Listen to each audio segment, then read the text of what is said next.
छठवां अध्याय संपूर्णम। भगवान विष्णु की नाभि से कमल का प्रादुर्भाव, स्वेच्छावश ब्रह्मा जी का उससे प्रकट होना, कमलनाथ के उद्गम का पता लगाने में असमर्थ ब्रह्मा का तप करना, श्री हरि का उन्हें दर्शन देना, विवादग्रस्त ब्रह्मा विष्णु के बीच अग्नि स्तंभ का प्रकट होना तथा उसके ओर छोर का पता न पाकर उन दोनों का उसे प्रणाम करना। ब्रह्मा जी कहते हैं, देवर्षि, जब नारायण देव जल में शयन करने लगे उस समय उनकी नाभि से भगवान शंकर के इच्छावश सहसा एक उत्तम कमल प्रकट हुआ, जो बहुत बड़ा था। उसमें असंख्य नाल दंड थे। उसकी कांति कनेर के फूल के समान पीले रंग की थी और उसकी लंबाई और ऊंचाई भी अनंत योजन थी। वह कमल करोड़ों सूर्यों के समान प्रकाशित हो रहा था। सुंदर होने के साथ ही संपूर्ण तत्वों से भी युक्त था और अनंत अद्भुत परम रमणीय, दर्शन के योग्य तथा सबसे उत्तम था। तत्पश्चात कल्याणकारी परमेश्वर साम्य सदाशिव ने पूर्वव्रत प्रयत्न करके मुझे अपने दाहिने अंग से उत्पन्न किया। उन महेश्वर ने मुझे तुरंत ही अपनी माया से मोहित करके नारायण देव के नाभि कमल में डाल दिया और लीला पूर्वक मुझे वहां से प्रकट किया। इस प्रकार उस कमल से पुत्र के रूप में मुझ हिरण्यगर्भ का जन्म हुआ। मेरे 4 मुख हुए और शरीर की कांति लाल हुई। मेरे मस्तक त्रिपुंड की रेखाओं से अंकित थे। तात भगवान शिव की माया से मोहित होने के कारण मेरी ज्ञान शक्ति इतनी दुर्बल हो रही थी कि मैंने उस कमल के सिवा किसी दूसरे को अपने शरीर का जनक या पिता नहीं जाना। मैं कौन हूं, कहां से आया हूं, मेरा क्या कार्य है, मैं किसका पुत्र होकर उत्पन्न हुआ हूं और किसने इस समय मेरा निर्माण किया है। इस प्रकार संशय में पड़े हुए मेरे मन में यह विचार उत्पन्न हुआ, मैं किस लिए इस मोह में पड़ा हुआ हूं जिसने मुझे उत्पन्न किया है।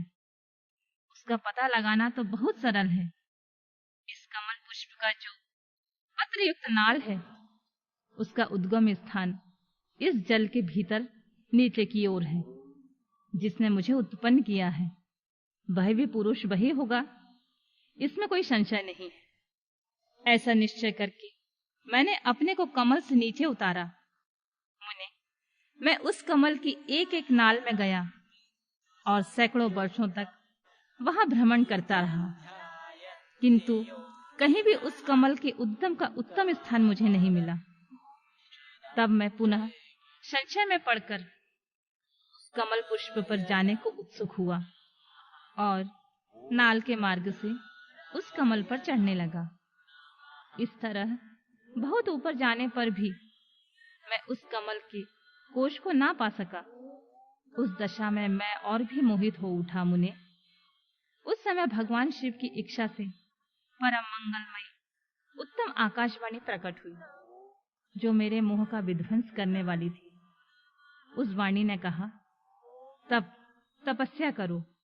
उस आकाशवाणी को सुनकर अपने जन्मदाता पिता का दर्शन करने के लिए उस समय पुनः प्रयत्न पूर्वक 12 वर्षों तक घोर तपस्या की।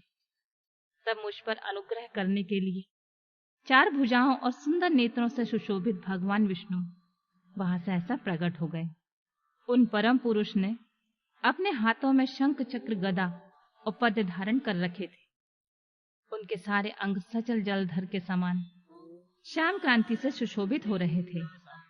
उन परम प्रभु ने सुंदर पीतांबर पहन रखा था। उनके मस्तक और अंगों में मुकुट आदि महामूल्यवान शोभा आभूषण पाते थे। उनका मुखारविंद प्रसन्नता से खिला हुआ था। मैं उनकी छवि पर मोहित हो रहा था। वे मुझे करोड़ों कामदेवों के समान मनोहर दिखाई दिए। उनका यह अत्यंत रूप देखकर मुझे बड़ा आश्चर्य हुआ। वे सांवली और सुनहरी आभा से उद्दासित हो रहे थे। उस समय उन सब तत्व रूप सर्वथा सर्वात्मा 4 भुजा धारण करने वाले महाभाव नारायण को वहां उस रूप में अपने साथ देखकर मुझे बड़ा हर्ष हुआ। तदंतर उन नारायण देव के साथ मेरी बातचीत आरंभ हुई। भगवान शिव की लीला से वहां हम दोनों में कुछ विवाद छिड़ गया। इसी समय हम लोगों के बीच में एक महान अग्नि स्तंभ प्रकट हुआ। मैंने और श्री विष्णु ने क्रमशः ऊपर से और नीचे जाकर उसके आदि अंत का पता लगाने के लिए बड़ा प्रयत्न किया, परंतु इसमें कहीं उसका ओर छोर नहीं मिला। मैं थककर ऊपर से नीचे लौट आया और भगवान विष्णु भी उसी तरह नीचे से ऊपर आकर मुझसे मिले। हम दोनों शिव की माया से मोहित थे। श्री हरि ने मेरे साथ आगे पीछे और अगल बगल में परमेश्वर शिव को प्रणाम किया। फिर वे सोचने लगे, यह क्या वस्तु है? इसका स्वरूप का निर्देश नहीं किया जा सकता, क्योंकि ना तो इसका कोई नाम है और ना कर्म ही है। लिंग रहित तत्व ही वहां लिंग भाव को प्राप्त हो गया था। ध्यान मार्ग में भी इसके स्वरूप का कुछ पता नहीं चलता। इसके बाद मैं और श्री हरि दोनों ने अपने चित्त को स्वस्थ करके उस अग्नि स्तंभ को प्रणाम करना आरंभ किया। हम दोनों बोले, महाप्रभु, हम आपके स्वरूप को नहीं जानते। आप जो कोई भी क्यों ना हो, आपको हमारा नमस्कार। महेशान, आप शीघ्र ही हमें अपने यथार्थ रूप का दर्शन कराइए। मुनि श्रेष्ठ इस प्रकार अहंकार से आविष्ट हुए। हम दोनों ही वहां नमस्कार करने लगे। ऐसा करते हुए हमारे 100 वर्ष बीत गए।